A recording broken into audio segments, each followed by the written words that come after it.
ॐ ज्ञानं तिमिरनदश्च ज्ञानं जनाशलाकया चक्षुरुन्मिलितं येन तस्मै श्रीगुरुवे नमः। बर्हापीडं नटवरवपो कर्णया कर्णिकारा बिभ्रद्वास कनककपिशं वैजयन्तीं च माला रन्ध्रं वेणुर्धरसुदया पुरायण बृन्दारण्यं सपदरमणं प्रविशदङ्गितकीर्ति चिरादत्तं निजगुप्तवृत्तं सप्रेम नामामृत मधुतदार आपामरंज विषतार गौर कृष्ण जने भोस्तमहं प्रपदे अजालंबित भुज कनकावदात संकीर्तनैकपितर कमलायताक्षो विश्वम्भरो द्विजवरो जुगधर्म पालो वंदे जगत प्रिय करो करुणावतार नमः त्रिकाल सत्ताय जगन्नाथ सुताय च सवित्राय सपुत्राय सकलत्रयते नमः नमः। इथे अपराध मोर नालो भक्तगण तमा सबार चरण मोर एकांत शरण। हरे कृष्णा कृष्ण कृष्ण हरे हरे हरे राम राम राम हरे हरे। सर्वप्रथमे अस्मदीय श्री गुरु पादपद्म ओम विष्णुपाद त्रिदंड स्वामी भक्ति प्रसाद मधुसूदन गुरु महाराजे रातुल जुगल चरणे अनंत कोटि दंडवत प्रणाम प्रणति ज्ञापन करछि। तिनि नित्यधाम থেকে জয়যুক্ত হন এবং কি আমাদের প্রতি কৃপা আশীর্বাদ বর্ষণ করুন, যাতে তাহার কৃপা তাহার অনুপ্রেরণায় আমরা সারা জীবন ভগবানের সাধন ভজনে ব্রতী থেকে তার গুণকীর্তন শ্রবণ কীর্তনে দিন যাপন করতে পারি। ধারাবাহিকভাবে আমরা চৈতন্য চরিতামৃত শ্রবণ কীর্তনে ব্রতী হয়েছি। যাই যাবৎকাল পর্যন্ত আমরা অনেক দূর এগিয়েছি মহাপ্রভুকে আশ্রয় করে, মহাপ্রভুকে এবং নিত্যানন্দ প্রভুকে আশ্রয় করে।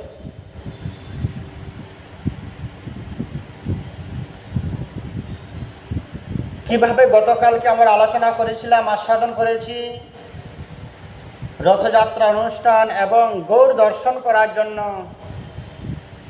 গৌর দেশ থেকে, নবদ্বীপ ধাম থেকে, বর্ধমান থেকে, তারকেশ্বর থেকে মহাপ্রভুর প্রিয় ভক্তগণ এসেছিলেন একই সঙ্গে দুটো কাজ করার জন্য। কি কি? গৌর সুন্দরকে দর্শন এবং জগন্নাথ দেবের রথযাত্রা উৎসব। যেমন সিদ্ধান্ত তেমন অনুষ্ঠান সুসম্পন্ন হলো। মহাপ্রভু চিন্তা করলেন, নিতাই আমার গৌরের ভক্তগণ বেশিরভাগ সবাই সংসারী গৃহী, 5 মাস যাবৎ গৌরধাম ছেড়ে নীলাচল ধামে তারা বাস করছেন। এর মধ্যে কোনো খোঁজ খবর আদান প্রদান হয়নি, কিন্তু তারা আমাকে এতই ভালোবাসে, তারা আমার সঙ্গে সবাই থাকতে চায়, কিন্তু তাদের তো সংসার ধর্ম আছে। তাই মহাপ্রভু নিত্যানন্দ প্রভুর সঙ্গে আলোচনা করে সবাইকে বুঝিয়ে গৌর দেশে ফিরে যাবার জন্য মহাপ্রভু অনুরোধ করলেন, হে ভক্তগণ তোমরা ঘরে ফিরে যাও। প্রতি বছরে তোমরা গুন্ডিচা মার্জনের আগের দিনে আসবে, রথযাত্রা অনুষ্ঠান দর্শন করবে, আমার সঙ্গে সাক্ষাৎকার হবে, তোমরা ঘরে চলে যাও।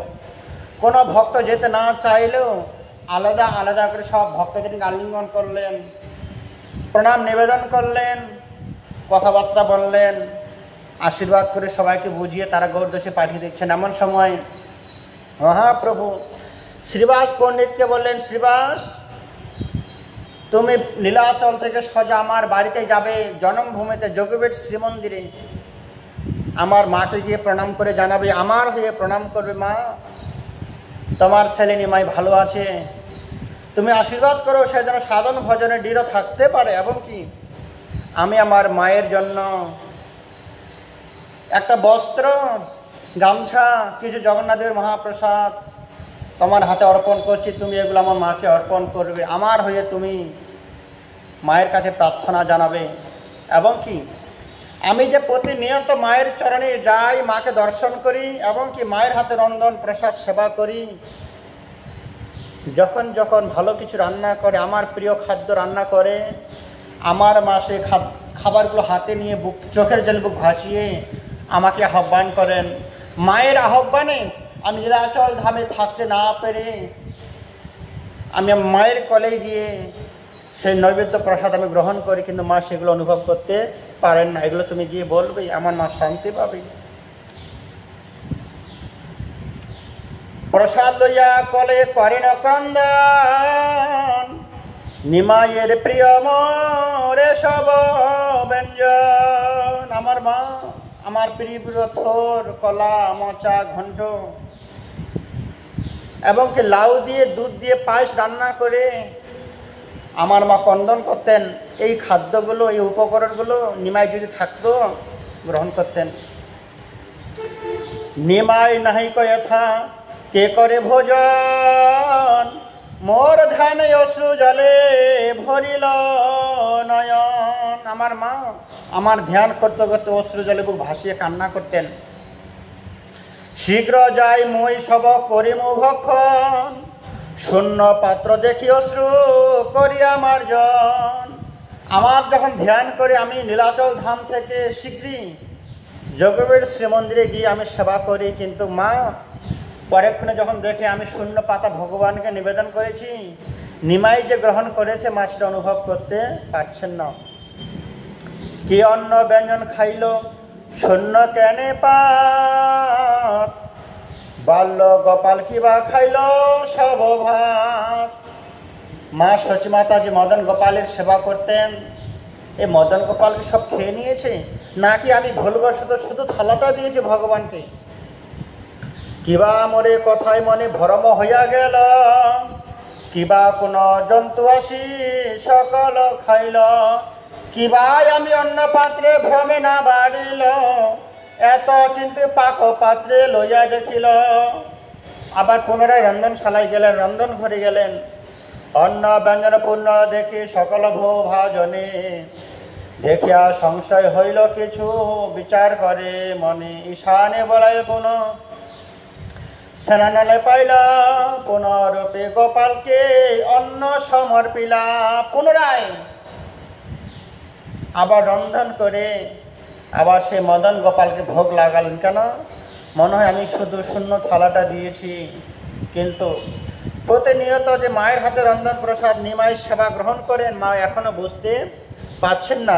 এই কথাগুলো শ্রীবাস পণ্ডিতকে বলছেন, নীলাচল ধামে বসে এই কথাগুলো তুমি মাকে শোনাবে। এই মতো যবে করেন উত্তম রন্ধন, মোরে খাওয়াইতে করে উৎকণ্ঠায় রোদন। তার প্রেমে আনি আমায় করে ভোজনে, অন্তরে সুখ মানিতে হো বাক্য নাহি জানে। এই বিজয়া দশমীতে হইল এই রীতি, তাহাকে পুছিয়া তার করে প্রীতি। এতে কে কহিত প্রভু হইল বিহবলা, লোক বিদায় করতে প্রভু ধৈর্য হইলা। সেই সময় শ্রীবাস পণ্ডিতকে জড়িয়ে ধরে আলিঙ্গন করে মায়ের শ্রীচরণ বন্দনা করতে, মাকে ধ্যান করতে, মাকে দর্শন করতে করতে মায়ের পুনরা স্মৃতি আবৃত্তি করতে মহাপ্রভু চৈতন্য হয়ে গেলেন। কেন? জননে জন্মভূমিষ্য স্বর্গরূপে গরিয়াসি। আজকে মায়ের জন্য নিমাইয়ের মন চঞ্চল হয়ে যাচ্ছে, উতলা হয়ে যাচ্ছে। মায়ের প্রতিটা স্মৃতি, প্রতিটা সেবার মূল্য, প্রতিটা মর্ম, প্রতিটা স্নেহ আজকে মহাপ্রভুর মনে পড়ে আছে। মহাপ্রভু কথা বলতে গেলে মহাপ্রভু নিজে অঝর ধরে কান্না করছেন, ধুলায় গড়াগড়ে যাচ্ছেন, কিন্তু সকল ভক্তগণকে তো বিদায় দিতে হবে। আবার ভক্তগণের সেবা যত্নে মহাপ্রভু স্বাভাবিক হয়ে রাঘব পণ্ডিতে কহে বচন সরস, তোমার নিষ্ঠা প্রেমে আমি হয় তোমার বশ। এইসব কথা বলে রাঘব পণ্ডিতের কাছে গেলে রাঘব পণ্ডিত কালিঙ্গন করলেন, প্রণামাদি করলেন। রাঘব পণ্ডিতের বাড়ি পানিহাটিতে, দক্ষিণেশ্বর পানিহাটি।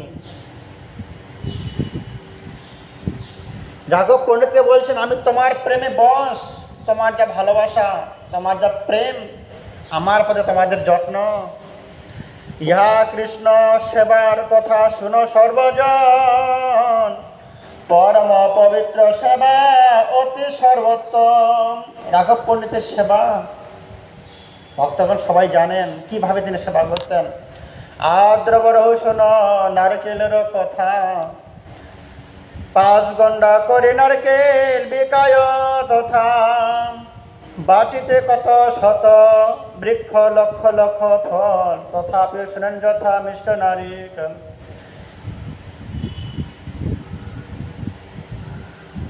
কাকে বলছেন? রাঘব পণ্ডিত, তোমার সেবানিষ্ঠা এমন, তোমার বাড়িতে অনেক নারকেলের গাছ আছে, হাজার হাজার নারকেল ফল ধরে, তুমি সেগুলো বিক্রি করো, কিন্তু যদি কোনোদিন কারো মুখে তুমি শ্রবণ করো যে কোনো গ্রামে খুব ভালো মিষ্টি নারকেলের ফল আছে,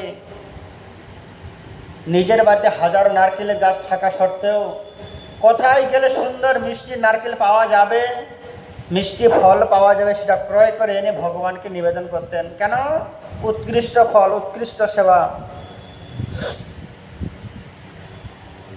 এক এক ফলের মূল্য দিয়া 4 ফল, 10 ক্রোশ হইতে আনয় করিয়া যত 10 কিলোমিটার 50 কিলোমিটার দূর থেকে সুন্দর সুন্দর মিষ্টি মিষ্টি ফল এনে ভগবান নিবেদন করে, অথচ নিজের বাড়িতে অনেক ফল তিনি বিক্রি করছেন, মানুষকে বিনামূল্যে দান করছেন। ভোগের সময় পুনঃ 16 সংস্করি, কৃষ্ণর অর্পণ করে মুখ সিদ্ধ করি, কৃষ্ণ সেই নারিকেল জল পান করি, কবু শূন্য ফল রাখেন কবু জল ভরি, জল পূর্ণ ফল দেখি পণ্ডিত হরষিত, ফল ভাঙ্গি শস্যে করে শত পাত্রী পূরিত, শস্য সমর্পণ করি বাইরে ধ্যান, শস্য খাইয়া কৃষ্ণ করে শূন্য ভাজন, কবু শস্য খাইয়া পুনঃ পাত্র ভর রসে শাসে, শ্রদ্ধা বাড়ে পণ্ডিতেরা প্রেম সিন্ধু ভাসে, একদিন 10 ফল সংস্কার করিয়া ভোগ লাগাইতে সেবক আগা দিলাম, অবসর পাই নাহি হয় বিলম্ব হইল, ফল পাত্রে হাতে সেবক দাঁড়ি রহিল, দ্বারের পরে ভেতর দেহ হাত দিল, সেই হাতে ফল ছিল পণ্ডিত দেখিল, পণ্ডিত কহে দাঁড়িল করে গতাগতি, তার পদ ধুলি উড়ে লাগে উপর ভিতে, সেই ভিতে হাত দিয়া ফল পরশিলা, কৃষ্ণ যজ্ঞ নহে ফল অপবিত্র হইলা। রাঘব পণ্ডিত একজন ভক্তকে বললেন, তুমি নারকেলটা সুন্দর করে ছাড়িয়ে শ্বাসটা বার করো, আমি ভগবানকে ভোগ লাগাবো। এমন সময় সে রাস্তা দিয়ে কোনো একজন ভক্ত যাওয়া আসা করলেন, হাতটা না ধুয়েই নারকেলে হাত দিয়েছে বলেই রাঘব পণ্ডিত বললেন, তুমি অপবিত্র হাতে নারকেলটাকে ছুঁয়ে দিলে, আমি কত সুদূর পথ অতিক্রম করে নারকেল এনেছি ভগবানের ভোগের জন্য, তুমি বাইরে থেকে এসে আমার নারকেলটাকে ছুঁয়ে দিলে, এটা আর ভগবানের সেবার যোগ্য হবে না, ভগবানকে ভোগ লাগাবো না। এত বলি ফল ফেলে দিল প্রাচীর লঙ্গিয়া, ফলটা নিজেও খেলেন না, ভগবানকেও দিলেন না, বাইরে ফেলে দিলেন। ওইছে পবিত্র প্রেম সেবা জগত জিনিয়া, তবে আর নারিকেল সংস্কার করিল, পরম পবিত্র করে ভোগ লাগাইল। এই মত কলা আম্র নারিকেল কাঁঠাল যাহা যাহা দূর গ্রামে শুনিয়াছি ভাল। বাড়ির মধ্যে অনেক ফল আছে, গ্রামে অনেক ফলমূল পাওয়া যায়, তথাপিও যদি কোনোদিন শোনে অনেক দূরে কোনো বাজারে হাটে ভালো মিষ্টি ফল বিক্রি হচ্ছে, তিনি ডবল দাম দিয়েও সে ফলটা নিয়ে এসে ভগবানকে নিবেদন করতেন। বহু মূল্য দিয়ে আনি করিয়া যতন, পবিত্র সংস্কারে করে নিবেদন। এই মতো ব্যঞ্জনের শাক ফলমূল, এই মতো চিরাগুড় সন্দেশ, এইভাবে মহাপ্রভু তার গুণকীর্তন করলেন, তাকে প্রার্থনা করলেন। তারপরে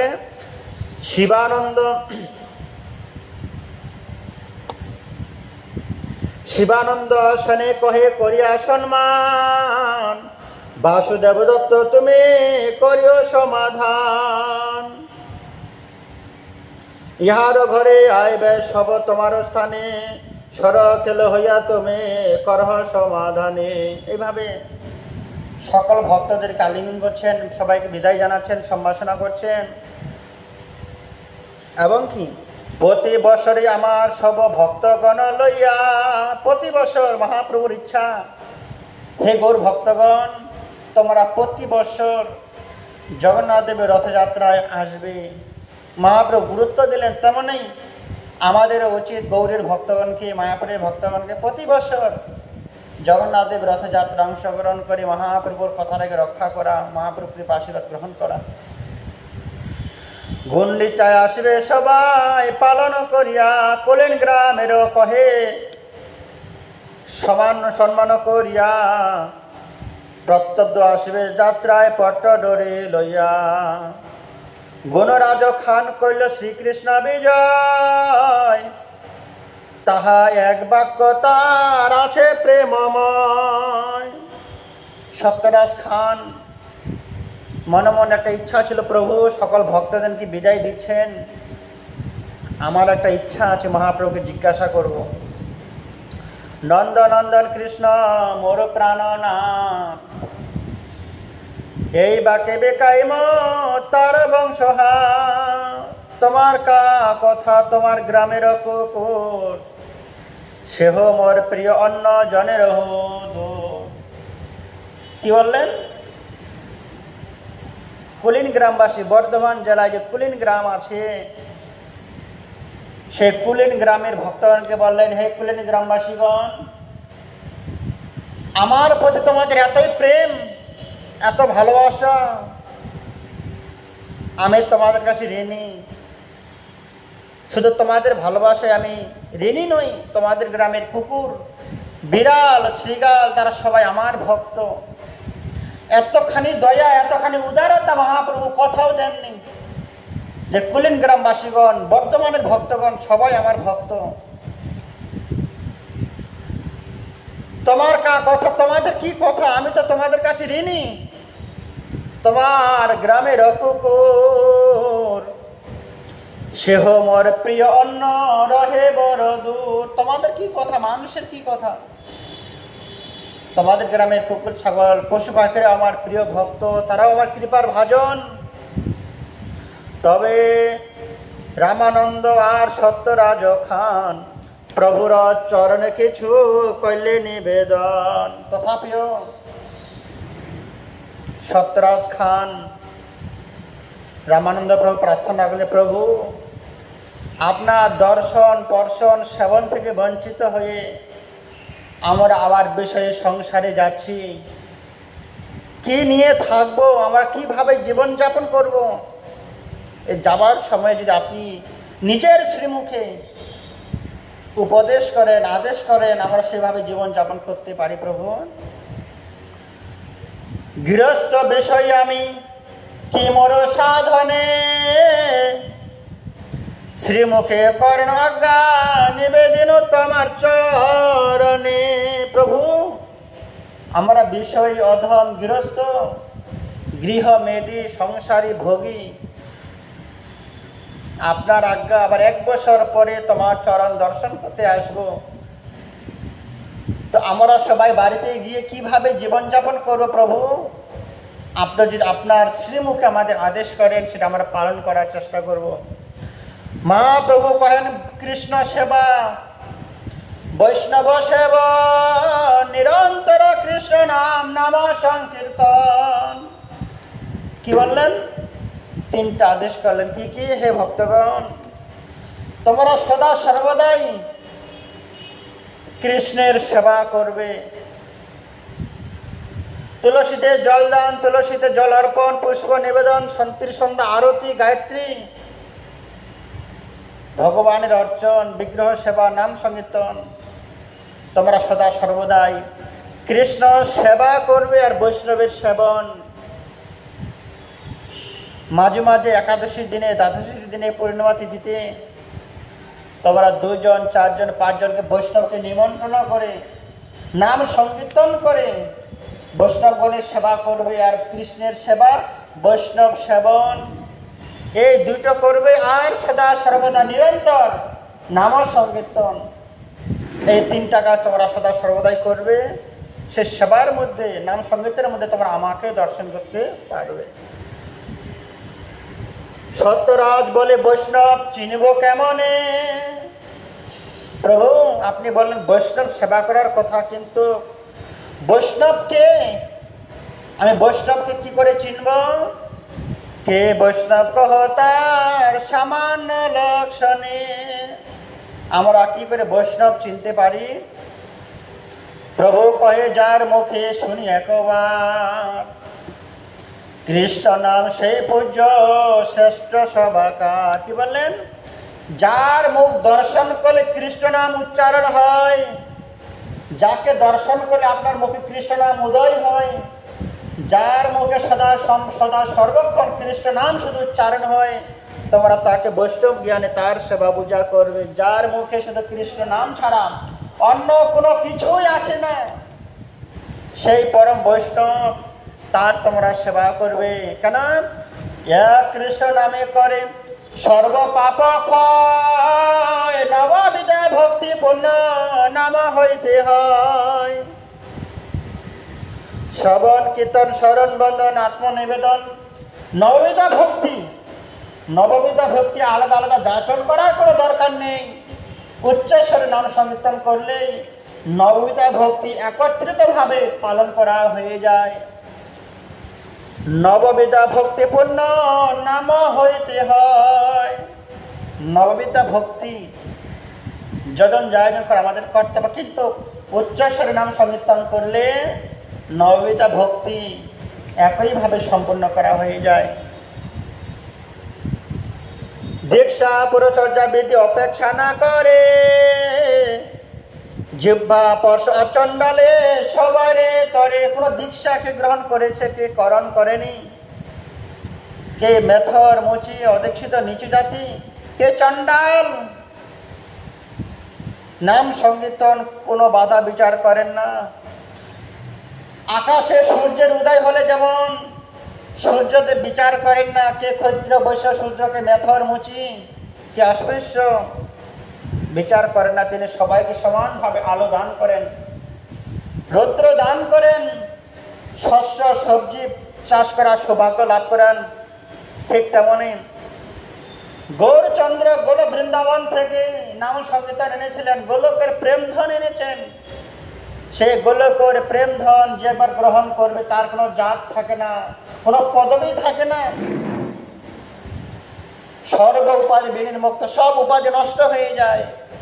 কেন? সূর্যদেবের কাছে কোনো উপাধি লাগে না, কোনো পদবি লাগে না, কোনো জাত বিচার লাগে না। ঘর থেকে বাইরে যেই যাবে সেই সূর্যদেবের রৌদ্র গ্রহণ করতে পারবে। ঠিক তেমনি আমরা মানুষ যে যে জাতিতে জন্মগ্রহণ করি না কেন, কে ব্রাহ্মণ ক্ষত্রিয় বৈশ্য শূদ্র সন্ন্যাসী ব্রহ্মচারী গৃহস্থ বানপ্রস্থ, আমরা যদি নিজেরাই মহাপ্রভুর চরণে আত্মনিবেদন করি, আমরা মহাপ্রভুর দিব্য প্রেম গোলকের প্রেম ধন আমরা লাভ করতে পারবো। তেমন নাম সংকীর্তন করলে কোনো জাত লাগে না।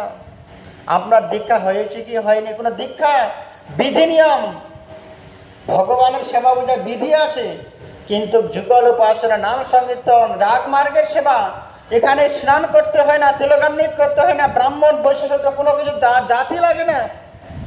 আপনি সদা সর্বক্ষণ হরিনাম সংকীর্তন করবেন। যার মুখে নিরন্তর কৃষ্ণ নাম, তিনি বৈষ্ণব প্রধান, তোমরা তার করবে সেবন। আজকে মহা বৈষ্ণবের পরিচয় দিচ্ছেন কাদেরকে? কুলীন গ্রামবাসীদেরকে।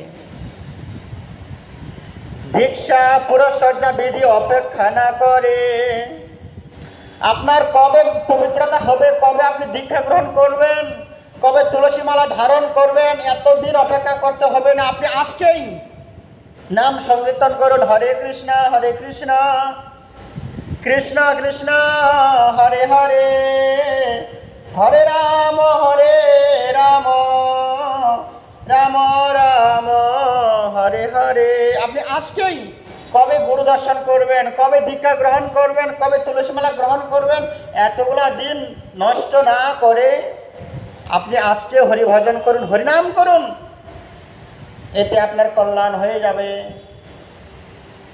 জিহ্বা পরশ আচণ্ডালে সবাই রে তরে, শুধু জিহ্বা যে নাম সংকীর্তন করলে ভব সমুদ্রে পার হবার, পাপকে ধূলিসাৎ করে দেওয়ার মতো কোনো আর চিন্তা থাকতে হবে না। আনুষঙ্গ ফল করে সংসারের ক্ষয়, চিত্ত আকর্ষিয়া করায় কৃষ্ণ প্রেমদয়। কি হবে? নাম সংকীর্তন করতে করতে করতে করতে নাম প্রভু আপনাকে পবিত্র করে দেবে। আপনি নিজে নিজে যদি গঙ্গাতে না যান, গঙ্গা এসে আপনাকে পবিত্র করে দিতে পারে না। আপনি যদি হসপিটালে না যান, হসপিটাল আপনার বাড়িতে এসে আপনাকে সুস্থ করতে পারবে না। ঠিক তেমনই আপনি অপবিত্র হয়ে, পাপী হয়ে নাম সংকীর্তন করুন, নাম প্রভুকে গ্রহণ করুন। নাম প্রভুকে গ্রহণ করতে পারলেই নাম প্রভু আপনাকে পবিত্র করে দেবে, আপনার অন্তরে কৃষ্ণ প্রেম সঞ্চার করে দেবে। আপনি পবিত্র হবেন তবে হরিনাম করবেন, এই ব্যাখ্যাটা ভুল। আপনি প্রেমিক হয়তো প্রেম করতে যাবেন না। প্রেমিক হয়ে যেমন কখনো প্রেম করতে যায় না, প্রেম করতে গেলে তবে প্রেমিক প্রেমিকা উৎপ্রান্তরিত হয়ে যায়। কোনো ছেলে মেয়ে কখনো প্রেমিক প্রেমিকা হয়ে যায় না। তারা প্রথমে দর্শন করে কথাবার্তা বলতে বলতে তারা প্রেমিক প্রেমিকায় রূপান্তরিত হয়ে যায়। ঠিক তেমনই আপনি হরিভজন করুন, হরিনাম করুন। হরিনাম করতে করতে হরিনাম প্রভু আপনাকে পবিত্র করে আপনাকে প্রেমিক বানাবে, ভগবানের সঙ্গে প্রেম করার জন্য প্রেম উদয় করবে। নাম প্রভু আপনার হৃদয়ে অবস্থান করলে আপনার মন থেকে প্রেম জাগরিত হয়ে আপনি ভগবানের সঙ্গে প্রেম করতে পারবেন। সেই কথাটাই মহাপ্রভু বলছেন, আপনি আজকে থেকে হরিভজন করা শুরু করুন, হরিনাম করুন। হরিনাম করলে কি হবে? আপনার অপবিত্রতা পবিত্র হয়ে যাবে, সংসার বন্ধন ক্ষয় হয়ে যাবে, চিত্ত আকর্ষিয়া করায় কৃষ্ণে প্রেমোদয়। নাম প্রভু আপনাকে কৃষ্ণের সঙ্গে প্রেম করার সুযোগ করে দেবে, যোগ্যতা লাভ করিয়ে দেবে। কিন্তু আপনাকে প্রথমে হরিনাম করতে হবে। হরিনাম করতে করতে আপনার যতগুলো যোগ্যতা লাগে সব যোগ্যতায় মহাপ্রভু আপনার চরণে এনে দেবে। ঘরের ভিতরে যোগ্যতা লাভ করা যায় না। যোগ্যতা লাভ করতে গেলে যেমন স্কুলে যেতে হয়, ঠিক তেমনই পারমার্থিক বিচারে যোগ্যতা লাভ করতে গেলে আপনাকে মুখের মধ্যে হরিভজন করতে হবে আজকে থেকেই। ভক্তিবিনোদ ঠাকুর বললেন, এখনো ভক্তি বলে কৃষ্ণ প্রেম সিন্ধু জলে। এখনো সময় আছে। আজকের দিনটা আমরা বেঁচে আছি, কালকে বেঁচে নাও থাকতে পারি। এখনো সময় আছে। আগামী কালকে হরিভজন করতে পারবো কি পারবো না, সুসাইড করে মারা যাব না রেলে চাপা পড়ে মারা যাব না প্লেনের দুর্ঘটনায় আমরা মৃত্যুবরণ করব। আমরা আগামী কালকের কথা বলতে পারি না। হে জীবগণ, আগামী কালকে হরিভজন করব, আগামী কালকে আমি ভক্ত হব। ভবিষ্যতের চিন্তা বুদ্ধিমানগণ করেন না। আজকেই, কালকে বেঁচে নাও থাকতে পারি। আজকে আমি বেঁচে আছি, ভগবান করুণা করে আমাকে বাঁচিয়ে রেখেছে। আজকে আমাকে হরিভজন করতে হবে। কালকে বেঁচে থাকবো কি থাকবো নিঃশ্বাসের নাই বিশ্বাস হওয়া।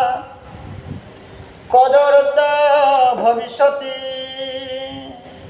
কীর্তনিয়া মত বালা, হরে নামই বকে বলম। এখনই হরিভজন করতে হবে। যদি কালকে বেঁচে থাকি সেটা পরের ব্যাপার, আমার ভাগ্য। কিন্তু মহাপ্রভু কি বললেন, হে জীবগণ, প্রতিষ্ঠিত জাগ্রত প্রাপ্য বারে নিবধত ক্ষুরস্য ধারা নিশিতা দূরত্বয়া দুর্গম প্রশস্তম কবয়ব। কখনো তোমার হরিভজনের কাছে ভবিষ্যতের চিন্তা করবে না। আমি ভবিষ্যতে বৃদ্ধকালে হরিভজন করব, বিজ্ঞ ব্যক্তিগণ, জ্ঞানী ব্যক্তিগণ এটা কখনো বলেন না। এখন করি গৃহ সুখ, হরিভজনের জন্য আজকেই হরিভজন করতে হবে। কিন্তু বাকি যত কর্ম আছে, আমি গান বাজনা শিখবো, বাড়ি গাড়ি করব, চাকরি বাকরি করব, সংসার ধর্ম করব, বাড়িটাকে সুন্দর করে সাজাবো, সুন্দর বেশভূষা পরিধান করব, রাজনীতি করব, জগতের সেবা করব, বৈষ্ণব সেবা করব, যত রকমের কর্ম আছে সবগুলো আপনি আগামী কালকের জন্য রেখে দিতে পারবেন। কিন্তু আপনার দুর্লভ বস্তু আজকের দিনটা হরিভজনের দিন। আজকে হরিভজন করুন, আগামী কালকে যদি বেঁচে থাকেন সেই কাজগুলো সুসম্পন্ন করতে পারবে। সেই জন্য বলছেন আজকেই এতবার জন্ম সাফল্য দেহিনামিহ দেহিষু প্রাণের রথের ধিয়া বাচা শ্রেয় আচরণ। সদা আজকের দিনটাই আপনার গুরুত্বপূর্ণ, আগামী কালকের দিনটা আপনার গুরুত্বপূর্ণ নয়। আজকের দিনটা থাকলে তবে আপনি আগামী কালকের দিনটা লাভ করতে পারবেন। তেমনই মহাপ্রভু এরকম করুণা, এরকম দয়া বর্তমানের ভক্তগণকে, কুলিনগ্রামবাসী ভক্তগণকে বললেন, হে কুলিনগ্রামবাসীগণ, তোমরা শুধু কি করবে, কৃষ্ণের সেবা করো, বৈষ্ণবের সেবা, নাম সংকীর্তন। এই নাম সংকীর্তনের মাধ্যমে আপনার দীক্ষা হয়ে যাবে, জগতের সেবা পরিপূর্ণ হয়ে যাবে, কোনো কিছু আর অপূরণ থাকতে পারে না। অতএব যার মুখে এক কৃষ্ণ নাম, সে তো বৈষ্ণব করিও তাহারে সম্মান। যার মুখে দর্শন করলে আপনার মুখে কৃষ্ণ নাম আসে, আর যার মুখে সদা সর্বদা কৃষ্ণ নাম উচ্চারিত হয় তারাই বৈষ্ণব। এখানে মহাপ্রভু কোনো বিচার দিলেন না, কে ব্রাহ্মণ ক্ষত্র, দেখতে সুন্দর, কালো ফর্সা, গরিব, বেটো ব্রাহ্মণ, কোনো বিচার দিলেন। কি বিচার দিলেন? যার মুখে সদা সর্বক্ষণ হরে কৃষ্ণ কৃষ্ণ কৃষ্ণ হরে হরে, হরে রাম রাম রাম হরে হরে, কৃষ্ণ সেবা, কৃষ্ণ নাম, কৃষ্ণের গুণমহিমা শ্রবণ কীর্তন, যিনি সদা সর্বক্ষণ মগ্ন হয়ে যায়, বিলীন হয়ে যায়, তিনি হচ্ছেন বৈষ্ণব শ্রেষ্ঠ। খণ্ডে রঘুনন্দন দাস, শ্রী রঘুনন্দন, শ্রী নরহরি মুখ্য তিনজন, মুকুন্দ দাসের পুছে সচির নন্দন, তুমি পিতা তুমি তোমার শ্রী রঘুনন্দন। কিবা রঘুনন্দন পিতা তুমি তার তো নয়, নিশ্চয় করিয়া কহ যাও ক সংশয়। মুকুন্দ কহে রঘুনন্দন আমার পিতা হয়, আমি তার পুত্র, এই আমার নিশ্চয়। আমার সবার কৃষ্ণ ভক্তি রঘুনন্দন হইতে, অতএব পিতা রঘুনন্দন আমার নিশ্চিতে। শুনি হর্ষ কহে প্রভু কহিলে নিশ্চয়, যাহা হইতে কৃষ্ণ ভক্তি সেই গুরু হয়। গুরুকে একজন ব্রাহ্মণ গুরু হতে পারে না, একজন বৈশ্য, একজন শূদ্র, একজন ব্রাহ্মণ আপনার গুরু কেউ হতে পারে না। কে গুরু হতে পারে? যাকে দর্শন করলে, যার কাছে গেলে আপনার কৃষ্ণ ভক্তি উদয় হয়, সেই একমাত্র গুরু হবার যোগ্য, সেই গুরু হবার লক্ষণ। মহাপ্রভু বললেন, শুনে মহাপ্রভু খুব আনন্দ পেলেন।